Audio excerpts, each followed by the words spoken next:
అందరికీ నమస్కారం. ఈ మధ్య ఒక అతను నాకు తారసపడ్డాడు. జ్యోతిషం గురించి ఏదో టాపిక్లో ఆయన నాతో అన్నాడు, నేను ఇవన్నీ నమ్మమండి అన్నాడు.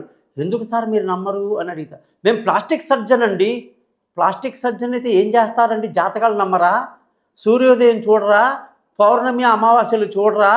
పైనుంచి ఊడిపడ్డారా? అమ్మా నాన్నకు పుట్టలేదా అని ఇలాగ అడిగేసరికి ఆశ్చర్యపోయాడు. నువ్వు ప్లాస్టిక్ సర్జరీ అయితే ఏంది, నువ్వు ఏ జనరల్ సర్జన్ అయితే ఏంది, నెఫ్రో న్యూరో నీ తాతలను చూసా నేను. జ్యోతిష్యానికి నీ వెధవ వాగులకి సంబంధం లేదు.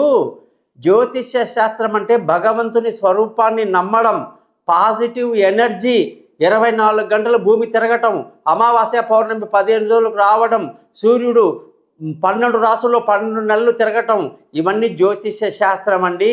ఎప్పుడో జరగబోయే రాహుకేతు గ్రహణాల గురించి చెప్పేటువంటి శాస్త్రాన్ని పట్టుకొని నేను నమ్మను అంటే నువ్వు గాలి పీల్చవా? నువ్వు నేల మీద నిలబడవా? నువ్వు మంచినీళ్ళు తాగవా?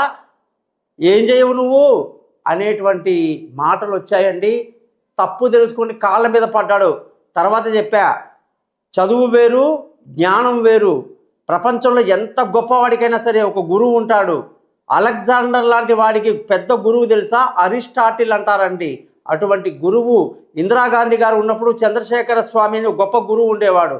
అలాగా గురువును పెట్టుకోండి, జీవితంలో చక్కటి మార్గం ఏర్పడుతుంది అని చెప్పాను. నమస్కారం. గోపాలయ్య గారు.